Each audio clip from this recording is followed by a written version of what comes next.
Salut à vous, petits et gros tentacules. Aujourd'hui, on parle du dernier chibi. Aujourd'hui, on parle de No. Voilà, donc la dernière production écrite du Grumpf, illustrée par Kerdui. Donc, de quoi qu'on va te parler dans No, qui est sous-titré Aventure pique-nique dans les vallées du No. Entre parenthèses, ça se prononce No, parce que le titre, c'est un gros N avec accent. Donc, voilà. Il a bien mis dans le sous-titre comment ça se prononce.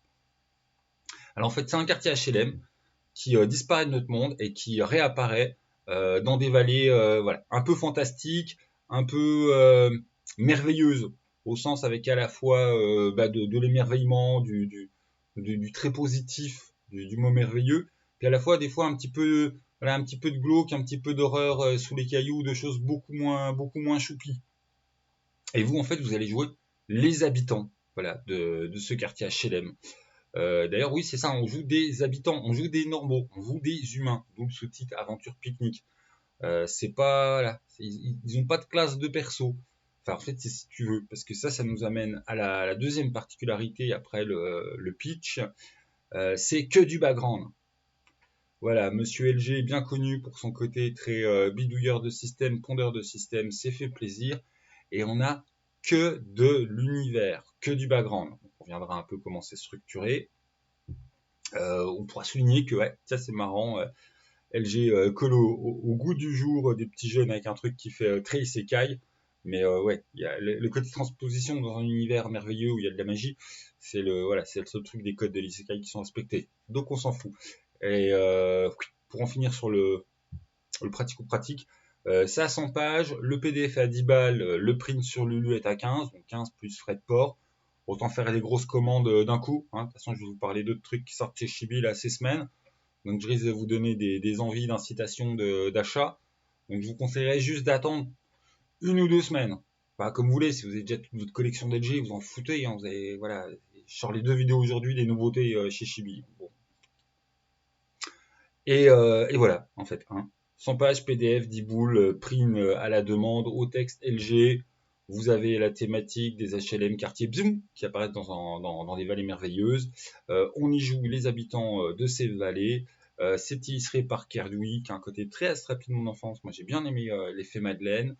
Il y a des typos de titres assez sympas qui sont en style calligraphie. Donc, je ne sais pas si c'est l'un et l'autre qui l'ont fait ou s'il existe une typo genre calligraphie.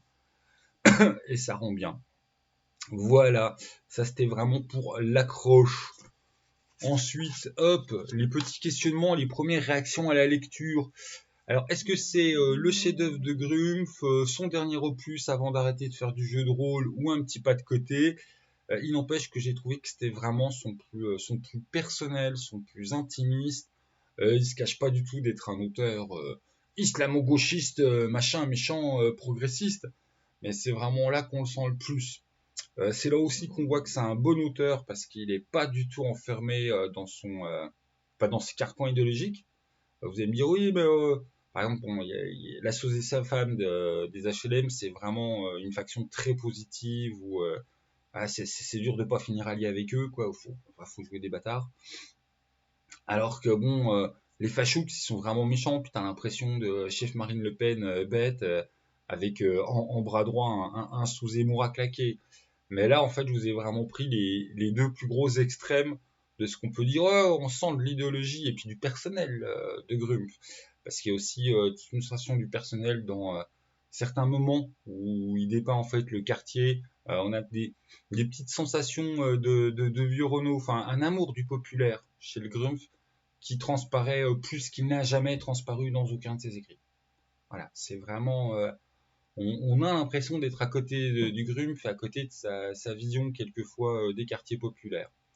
Mais justement, on tombe pas dans un truc, je vous ressors les HLM idéaux des années 50 avec plein de Renault et de nostalgie.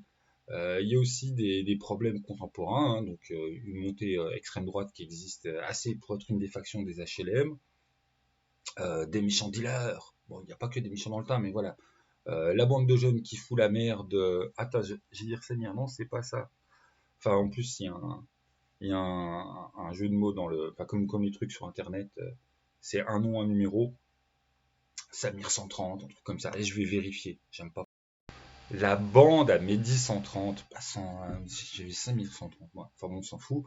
qui effectivement font du trafic, les flics qui étaient venus pour arrêter la bande et qui hop, se sont retrouvés téléportés.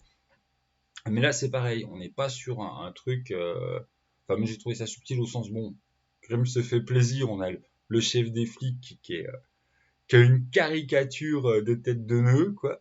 Mais sorti de ça, bah, on en est quatre. Hein. Les trois subalternes sont tous intéressants et sont pas oulala, t'es de la police, mort au vache, vous êtes tous des méchants.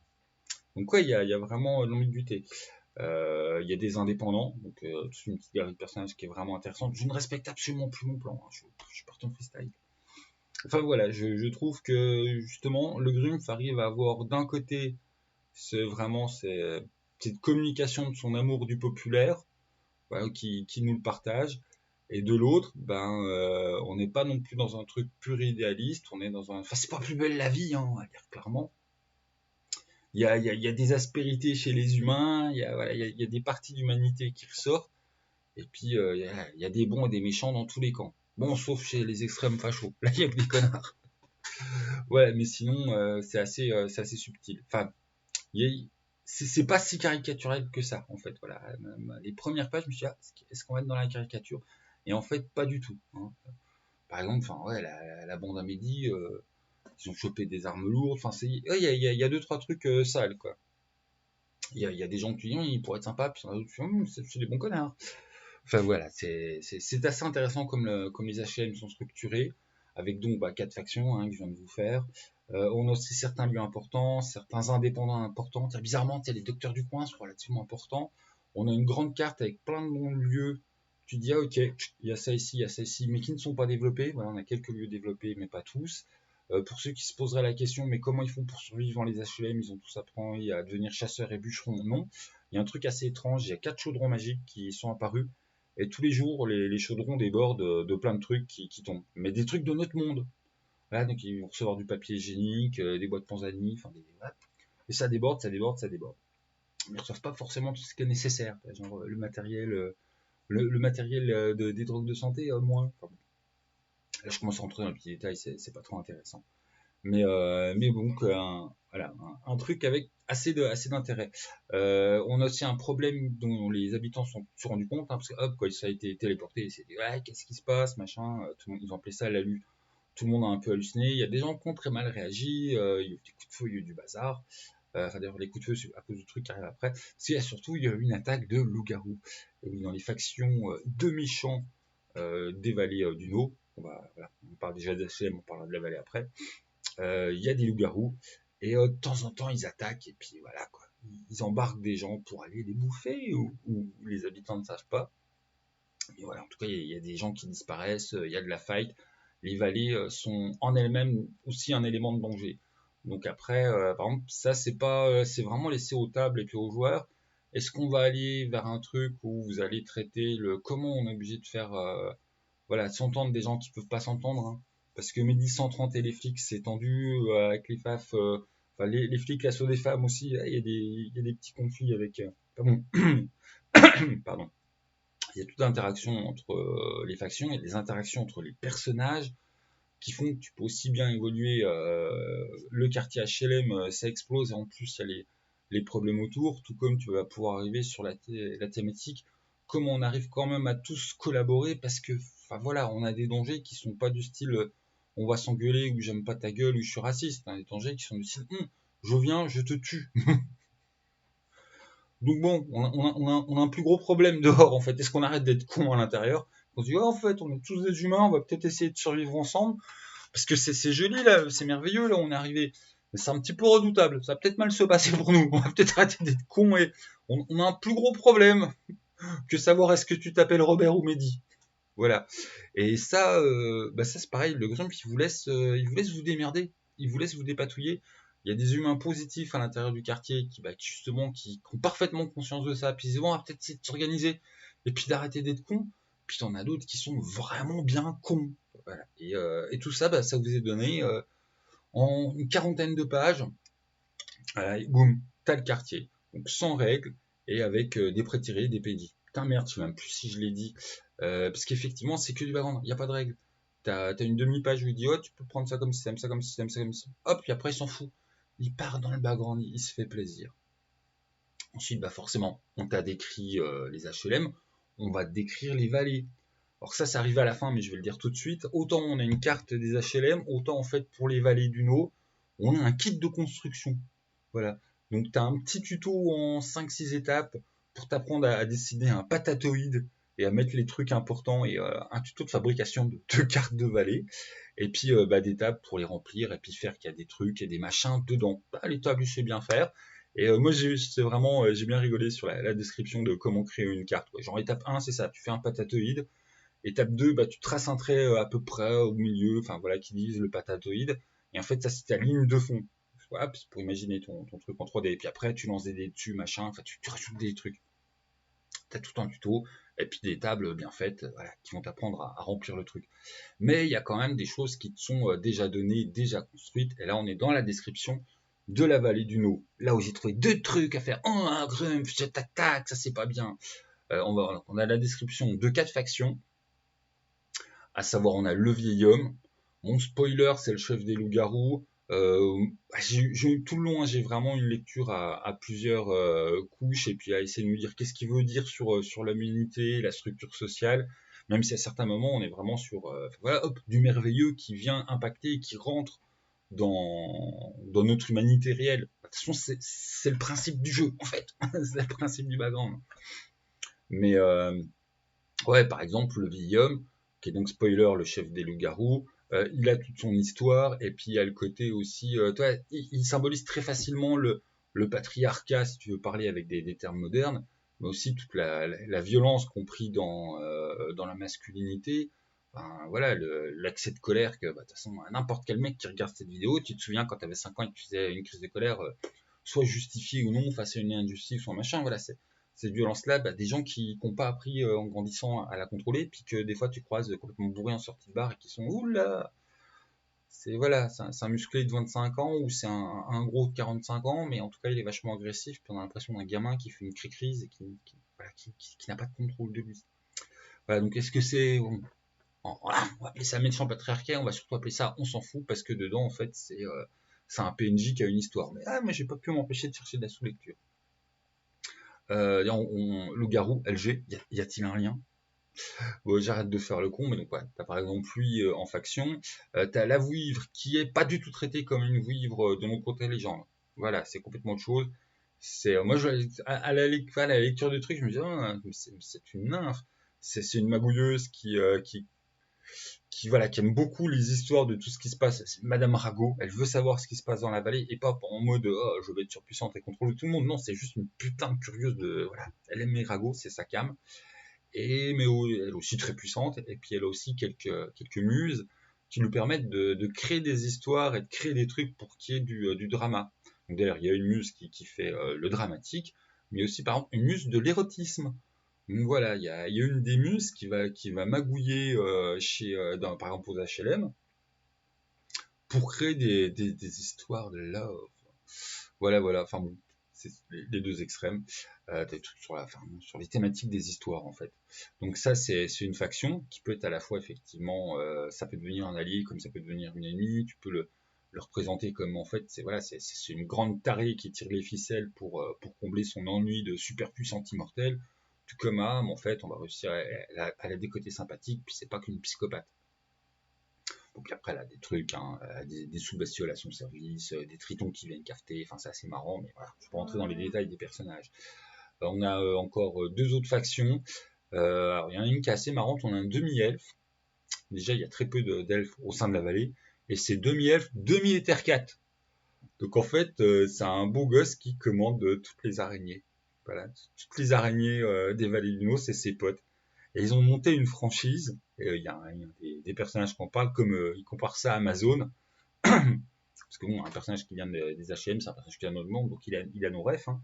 Et donc, ouais, il dit, ouais, c'est l'Amazon de cet univers. Quoi, parce qu'en fait, ils ont tout. Il a des succursales d'à peu près toutes les vallées. Et il méga magouille.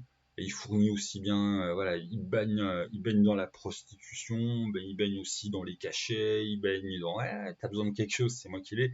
C'est la guilde des voleurs. Voilà, c'est la guilde des voleurs, magouilleurs, intervallés.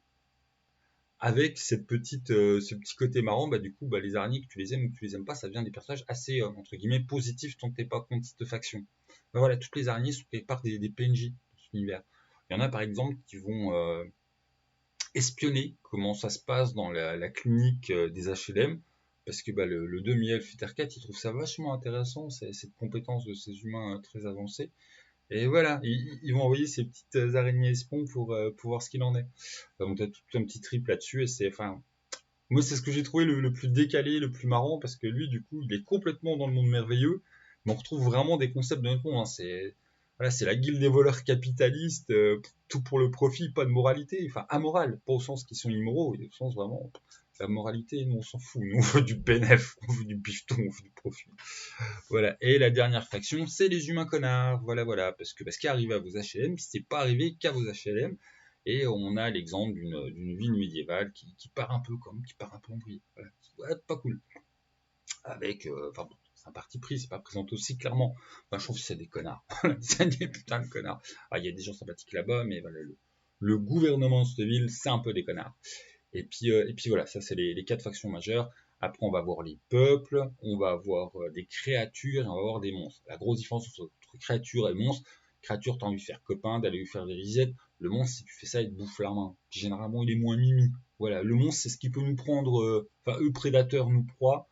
Les créatures, même certaines sont fortes, voilà, c'est cool, ça fait partie de l'aspect merveilleux. Genre, oh, ils disent ça, c'est mimi.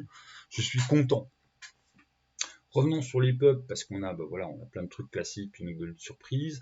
Je vous en parlais qu'un parce que c'est le seul où je fais un méchant grumph. Les centaurettes, donc les centaurettes, en fait, c'est un peu voilà, c'est les centaures version Amazon. Elles ont foutu tous les mecs dehors parce qu'ils étaient trop cons, donc il y a plus de centaures masculins dans la vallée du No, en tout cas de centaures masculins adultes et cons, parce que c'est un secret de polichinelle. Il reste quelques centaures humains cool qui sont dans leur coin cool et qui servent grosso modo de reproducteurs. Et c'est voilà le seul point background où je vais attaquer le Grumpf. Ça se passe comment on sait pas. Quand les petits bébés centaures ils grandissent, il y a une sélection à la naissance, ils gardent que les filles. Enfin voilà. Quand on imagine ce genre de société, il y a toujours le problème du ouais, quand les petits garçons grandissent. Ah ah ah, le Grumpf, je t'ai pris en défaut. D'ailleurs, l'autre truc que je me fais, ah, le Grumpf, je t'ai pris en défaut. À un moment, quand il parle du vieil homme, il parle d'accès de mauvaise violence. Et Grumpf, l'accès de bonne violence, ça n'existe pas non plus. Hein. Je veux me dire, voilà, une victime qui a un accès de bonne violence quand elle se défend contre son agresseur. Enfin bon, voilà, les deux seuls points que j'ai à reprocher à absolument tout, mais parce que bon, j'ai beau être fanboy, j'ai lu le truc en mode critique, recherche des petits trucs à reprocher, c'est voilà, c'est le deux reproches où moi j'attaque le game, je suis oh, hein, les centaurettes qui font style on vire tous les mecs, bah ouais, mais il se passe quoi avec les bébés centaures quand ils grandissent? Elles les foutent dehors aussi ou parce qu'elles ont une bonne éducation, ils rejoignent tous le village des babos, mais ce qui fait qu'en une génération, bah il y a à nouveau autant de mecs que de madames, enfin bon, hein, voilà. Et puis cette histoire d'accès de bonne violence. On va pouvoir le définir, ça, l'accès de bonne violence. Et c'est strictement tout le mal que j'ai en dire. Et puis bon, bah il y a d'autres peuples, machin, et Chantorette, c'est le seul où je trouve un petit truc à embêter le Grumpf. Et puis voilà, c'est une présentation rapide. Est-ce que j'ai oublié de dire des trucs? Bah oui, j'ai oublié de dire plein de trucs, mais on s'en fout. En conclusion, quand même, bah oui, moi j'ai vraiment été, j'ai été assez fasciné. Je trouve que ça raconte énormément de trucs. C'est à la fois le plus, bah, Grimm va tout le temps, comme tous les auteurs, hein, ça met un peu d'intimité et puis de son avis dans ses œuvres, mais là c'est vraiment où on sent le plus fortement son amour du populaire, son amour du multi-ethnique, enfin voilà, c'est clairement voilà, c'est inscrit dedans. Et bah, c'est du coup hein, quand même son plus personnel. Quand même. Des fois, il y a certains petits textes, j'avais l'impression de lire quelque chose qui avait un parfum des vieilles premières chansons de Renaud sur les HLM. Voilà. Puis ouais, bon, bah, quelques dratoirs, ouais, vous risquez d'être un peu allergique, quoi. Mais bon, je pense qu'il écrit pas pour eux. Et ouais, non, j'ai vraiment été, moi j'ai été touché. Je trouve que c'est une belle œuvre. Après, il y a des gens qui vont, voilà, qui sont un peu refroidis par le côté c'est que du background de l'univers. D'autres au contraire qui vont vraiment trouver que ça c'est bien, on peut se l'approprier. Je pense qu'il y a le côté aussi, le fait de devoir t'approprier l'univers parce que tu y mets tes règles fait que tu as quelque chose fait avec l'intimité du Grumpf, où il t'oblige à mettre ta propre intimité. Et j'oserais dire, ouais, je sais pas s'il fait exprès, mais bon, voilà, on sait tous que le Grumpf, c'est un gros théoricien.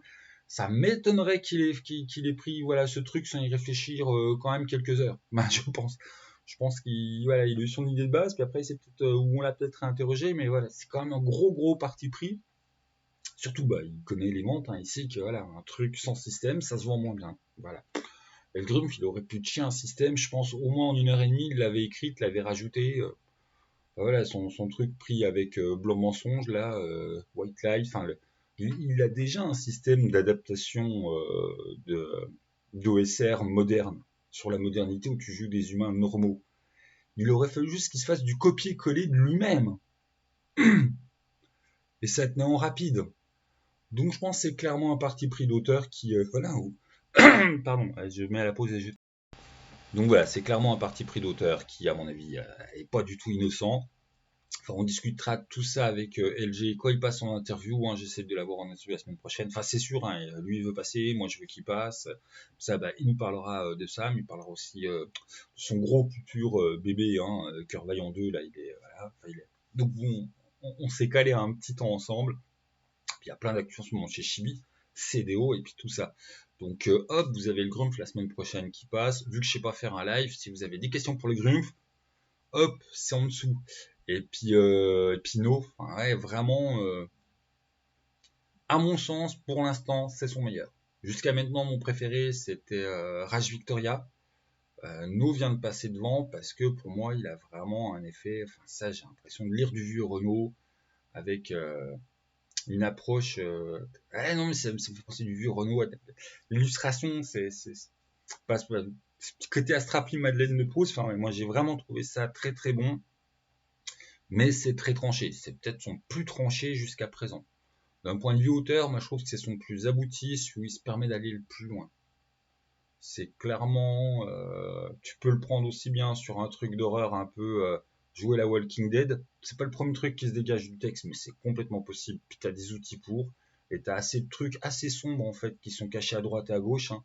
Par exemple, il y a un mal secret machin qui menace toutes les vallées. Je vous ai pas tout dit. Hein. De toute façon, c'est l'intérêt de No, c'est de le découvrir et de le dévoiler. Donc, je vous ai vraiment fait les grands axes.